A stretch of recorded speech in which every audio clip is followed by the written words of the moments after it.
had yet another lovers' quarrel. It's obvious that Alvarez is getting so sick of this guy. There was a couple of weeks back, or it might have been last week, where Meltzer was they were doing a podcast.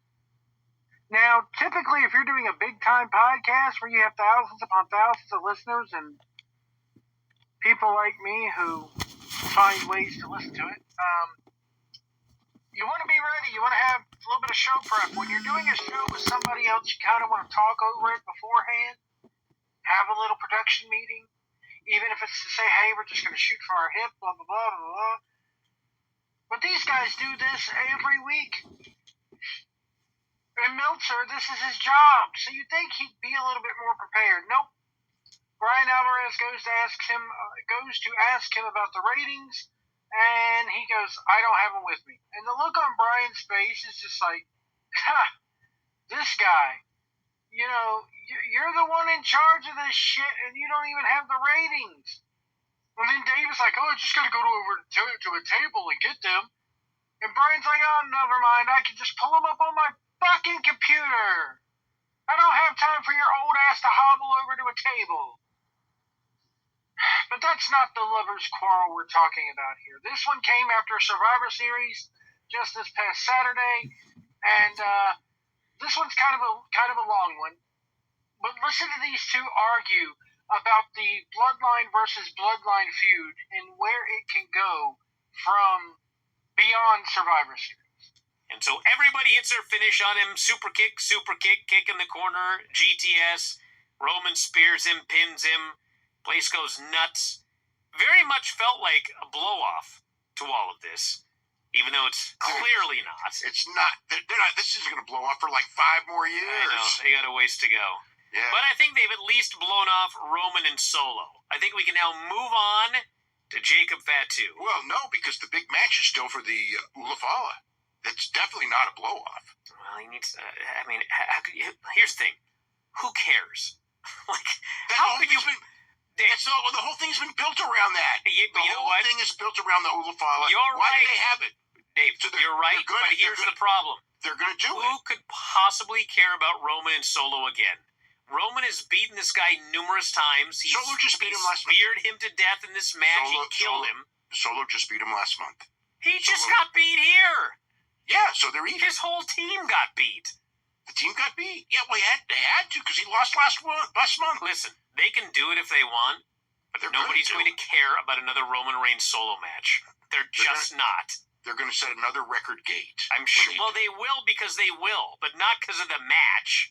They're going to set another record gate. They've been building this. This match has been built up for months. They're not about to not do it. I know they're going to do it. It's been built up since. No one is going to care. They will not. The tickets sold are the tickets sold.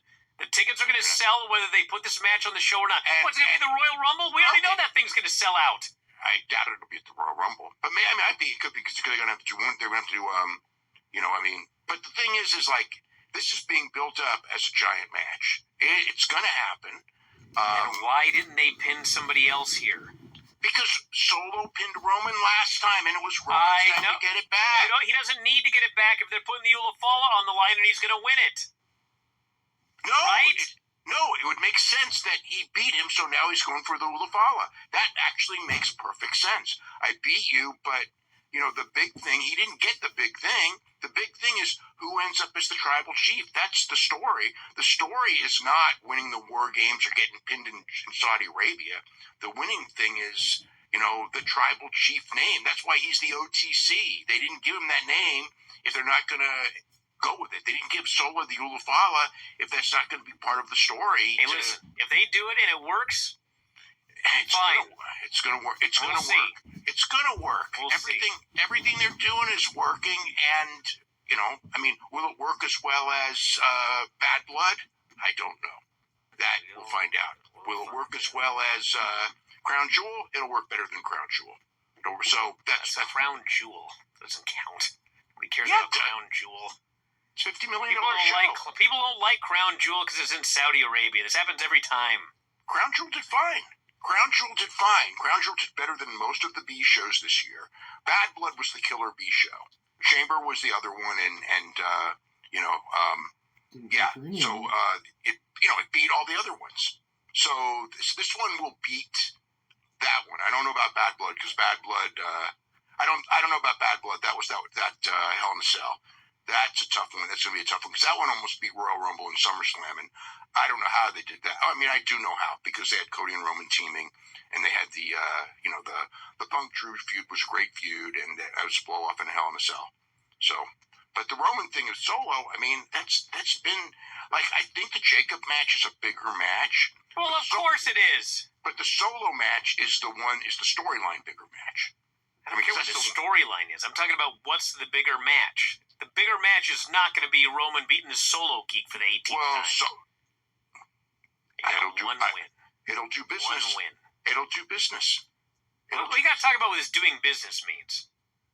This Survivor Series practically sold out on just that there is going to be a War Games. No one even knew what it was going to be at the time. The Royal Rumble is going to sell out. WrestleMania is going to sell. They're all going to sell out with no match announced. Okay, but guess what? The viewership varies greatly. So now you're going for the viewership. All right. You're going for that. There's a wide variety. You could say that, sure, but Bad Blood was a huge success. Bad Blood was a huge success compared to all those other shows. Well, yeah, of course, because they had a Roman Reigns teaming with Cody Rhodes for the first time ever. Yeah. Of course that's going to be big. Okay, well, then this will be big, too. Well, I don't think so, because people have seen this match, and they don't care about Roman and Solo. They don't care about it anymore. He's beaten the guy multiple times. He killed him here. Everyone hit their finish, and they pinned the guy clean in the middle of the ring. It took 5 guys to beat him. Celebrated. It took 5 guys to beat him. Hello, Moto. And 5-on-5. And he's still... But the other 4 guys were gone. He took 5 finishing moves. You think that wasn't a protection? If Roman just speared him and nobody helped, and even then, he's just getting his win back anyway from being pinned last month. We'll see. This is ridiculous. We'll see. This is basic booking. He hasn't beaten him for the Ulafala. That's the climax of this whole story that they've been building since WrestleMania. Well, I'm aware of that, but if you're going to make that a big match, then maybe you should protect Solo more, as opposed to just beating him and beating him and beating him and giving him one win. One win. Over Roman Reigns. Every single time that Roman and Solo were in the ring, Jacob has saved Solo Sikoa over and over again. That's the story, because that's the heat. All right, that's the heat. We'll see how this next one does. Oh, it'll do great. So I have to say that Bryan is mostly right here. Nobody gives a crap about Solo Sikoa. Here's the thing. Right after SummerSlam, when Roman came back, and I've said this before, when Roman and Solo both got back in the ring, face to face for the first time, what happened? Roman Reigns kicked his butt, and has continued to kick his butt until the point where Jacob Fatu interferes. We have all known that Roman has this guy's number since day one. They've done nothing, absolutely nothing, to instill in us that Solo Sikoa could possibly have a chance one-on-one with Roman Reigns. Now, to Dave's point, I will say that the Ula Fala and being the tribal chief is the ultimate goal of this storyline. That's what's going to end up being the culmination of it, is who is the ultimate tribal chief. I think, personally, they could see The Rock come back, and he could play the tribal chief for a bit before it gets back to Roman Reigns. But anyway. We also want to talk about this thing of, this is going to draw. This is going to draw comment. Bryan, once again, is mostly right here.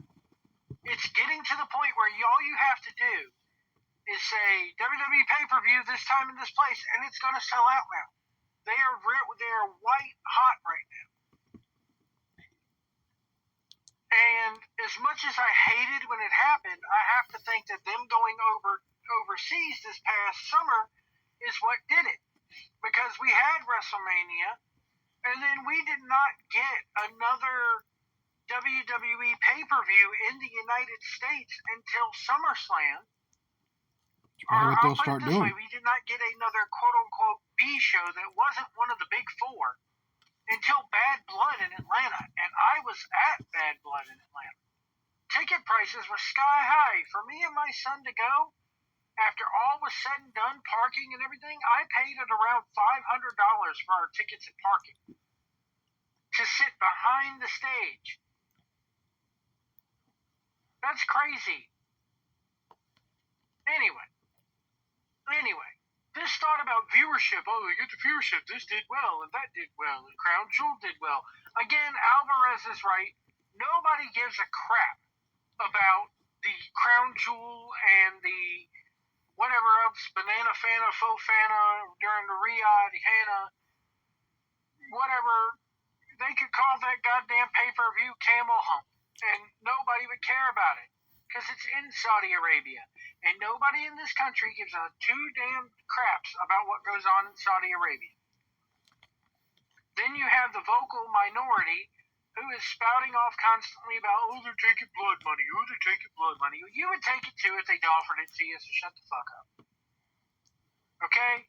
You wouldn't care what they did to Jagogi or Muskogee or I'm just an Okie from Muskogee. You would not, Muskogee, let me say it right.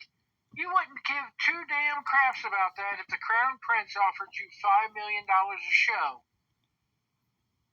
to come over there for, a 3-hour tour.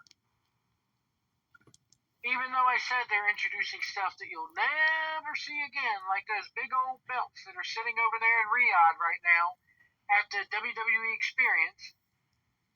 I just hope that once this 5 years is done, I think we got another 3 years worth of shows left. They do 2 shows a year. Okay, give them a big 4. You're not going to give them a WrestleMania. But go ahead and give them the Royal... You've already had a Royal Rumble over there.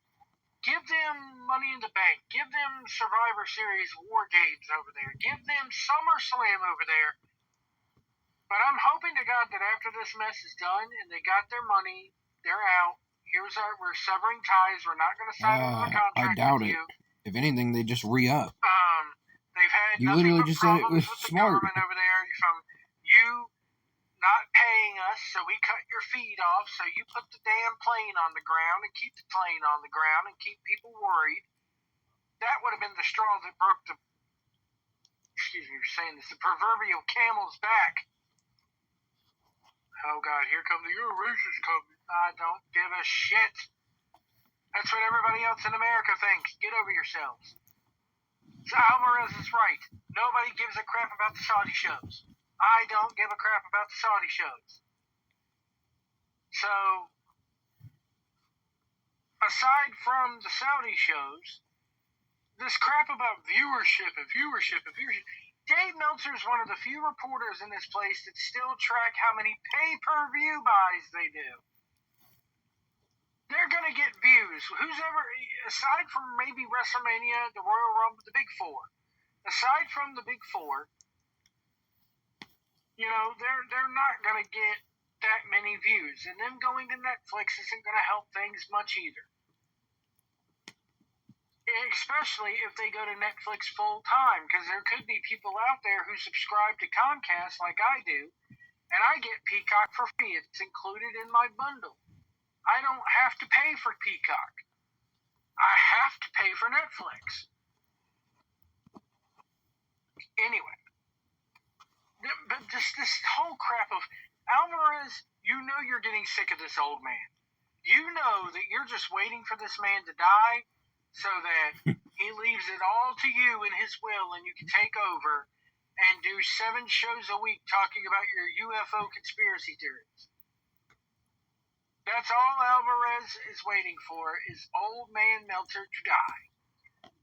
Because Dave Meltzer has become just an AEW apologist, ass-kissing, and you can tell Alvarez really doesn't agree with all this. I can tell some weeks that Alvarez cannot stand AEW and what they do.